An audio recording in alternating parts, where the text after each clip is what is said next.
Good morning बच्चों, welcome to my channel. बेटा आज हम करेंगे क्लास 8 की मैथमेटिक्स वर्कशीट नंबर 25 जो कि आपकी डेट 22 दिसंबर की है। क्यूब एंड इट्स प्रॉपर्टीज़ पढ़ेंगे। बेटा क्यूब आपको पता है, फॉर एग्जांपल मैं अगर नंबर लिखती हूँ 2 × 2 × 2 तो इसका आंसर क्या आएगा 8। तो आप इसे क्या लिख सकते हैं 2 की पावर 3। तो यही हमारा क्या कहलाता है, क्यूब कहलाता है। चलिए, आजकल कोरोना चल रहा है, सभी को पता है, ठीक है। कंटेमिनेट जोन या आप सबने ग्रीन जोन, ये आपने बहुत वर्ड सुने होंगे। तो today Priya was telling Riya about how an area can quickly become a contaminate zone. Contaminate zone क्या होता है पहले देख लेते हैं। As per guideline of the government, if 200% become infected from corona disease in an area then it will be declared as contaminate zone. यानी कि अगर कोई एरिया है और उसमें 200 लोग जो है कोरोना पॉजिटिव निकलते हैं तो उस एरिया को, उस जगह को कंटेमिनेट जोन डिक्लेयर कर दिया जाता है। तो ये कह रहे हैं कि कंटामिनेट जोन हो गया। देयर वाज ओनली, कह रहे हैं कि एक एरिया था जिसमें सिर्फ एक ही पर्सन था जो कोरोना पॉजिटिव था जब स्टार्टिंग हुई, लेकिन but the number of corona patient start increasing, बढ़ते गए, increase day by day according to the specific pattern. कि भाई जो डे बाय डे बढ़े वो स्पेसिफिक पैटर्न में बढ़े। मतलब अगर पहले दिन 1 था तो दूसरे दिन 5 हुए, यानी कि 4 बढ़े, फिर 4 बढ़े 9 हुआ। तो ये एक आपका स्पेसिफिक पैटर्न हो गया, एक जैसा है ना, तो उसके हिसाब से बढ़े। अब वो पैटर्न क्या था उनका, पहले वो देख लेते हैं। क्या पैटर्न था कि जो फर्स्ट डे था एक सिंगल पर्सन इन्फेक्टेड था, ठीक है। दूसरे दिन उन्होंने कहा कि the number of people infected increase by sum of next two consecutive odd number. Odd number आपको सभी को पता है, ऑड नंबर वो नंबर होते हैं जो 2 से डिविजिबल नहीं होते, ठीक है। तो 1 के बाद ऑड नंबर हमारा क्या होता है 3 होता है, और कौन सा होता है 5 होता है। तो दूसरे दिन 3 और 5 यानी कि 8 लोग कोरोना पॉजिटिव हुए। फिर थर्ड डे क्या हुआ, third day sum of next 3 consecutive, इसके आगे वाली 3 कंसेक्यूटिव नंबर 7 + 9 + 11, ठीक है। तो ये कितने हो गए 27 लोग हो गए।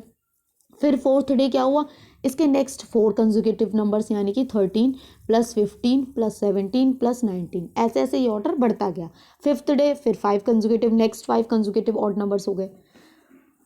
चलिए, how many days will the area mention become a contaminate zone. तो कितने दिन में बन जाएगा। अब आप देखिए 200 लोग बोल रहे हैं बेटा, तो 200 लोग जो है ना वो 6 दिन में बन जाएंगे। जैसे अब आपने 5 दिन का किया तो 5 दिन में आपके आ रहे थे 225, एक सेकेंड, हाँ 5 दिन में आ रहे हैं आपके 125, ठीक है। तो आपका ये 6 दिन के आसपास बन जाएगा।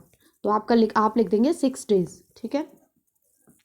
चलिए देखिए, पैटर्न जो था, पैटर्न बहुत इजी है। First odd number first day first, total 1, इसका क्यूब क्या होता है 1, 1 का क्यूब 1 ही होता है। सेकेंड डे 3 और +5, 2 ऑड नंबर ऐड किए 8 हो गया। 8 किसका क्यूब होता है 2 की पावर 3। फिर नेक्स्ट 3 डे, थर्ड डे क्या हुआ, आगे के 3 odd numbers consecutive odd numbers add किए गए, 27 लोगों को कोरोना पॉजिटिव हो गया, उसको हम क्या लिख सकते हैं 3 की पावर 3। फिर फोर्थ डे क्या हुआ, नेक्स्ट 4 कंसेक्यूटिव नंबर 64, 4 की पावर क्यूब। अब फिफ्थ डे नेक्स्ट, तो 20, ये 19 है तो ये आपका क्या हो जाएगा बेटा 21, और यहाँ क्या आ जाएगा 23, और यहाँ आ जाएगा आपका 29। तो ये किसका क्यूब होता है 5 का क्यूब। यानी कि ये पैटर्न चल रहा है 1 का क्यूब, 2 का क्यूब, 3 का क्यूब, 4 का क्यूब, 5 का क्यूब, 6 का क्यूब, 7 का क्यूब, 8 का क्यूब, है ना, ये हो जाएगा, ठीक है। क्लियर है। चलिए अब हम क्वेश्चन आंसर देखते हैं। बेटा जो क्वेश्चन आंसर है ना वो बहुत ही ईजी है, लेकिन आपको आंसर्स इनके खुद ही लिखने पड़ेंगे अपने हिसाब से। मैं आपको जस्ट आपको बता रही हूँ आंसर, वर्बली आप खुद ही लिखेगा। First, after the formation of the contaminate zone will the number of corona infected patient stabilize or it will be increase or decrease at the same rate. अच्छा, also explain the reason for your answer. ये कह रहे हैं कि contaminate zone बनाने के बाद उस एरिया में जो पेशेंट हैं क्या वो स्टेबलाइज हो जाएंगे, मतलब जितने उतने के उतने ही रहेंगे, या कम हो जाएंगे या बढ़ जाएंगे। आपके हिसाब से क्या होना चाहिए। मेरे हिसाब से तो होना चाहिए कि after the formation of the contaminate zone the number, will नहीं लिखना, the number of corona infected patient will, ठीक है, विल स्टेबलाइज और डिक्रीज, ठीक है। यही हो सकता है मेरे हिसाब से। तो यहाँ तो वो रुक जाएंगे, बढ़ेंगे नहीं, और वो धीरे धीरे उनका लेवल चलेगा तो वो कम हो जाएंगे, ठीक है। एक्सप्लेन करना आपको आंसर, आप अपने हिसाब से लिखिएगा। सेकेंड क्वेश्चन क्या है, what do you think the government should declare the area mention above as a contaminate zone after how many people are infected from corona. कितने लोग हैं जो कोरोना से इन्फेक्ट होने के बाद इन्फेक्टेड हो जाएं और उसके बाद उसको कंटेमिनेट जोन बनाया जाए। तो अब ये ऊपर बताया 200 पीपल, ठीक है।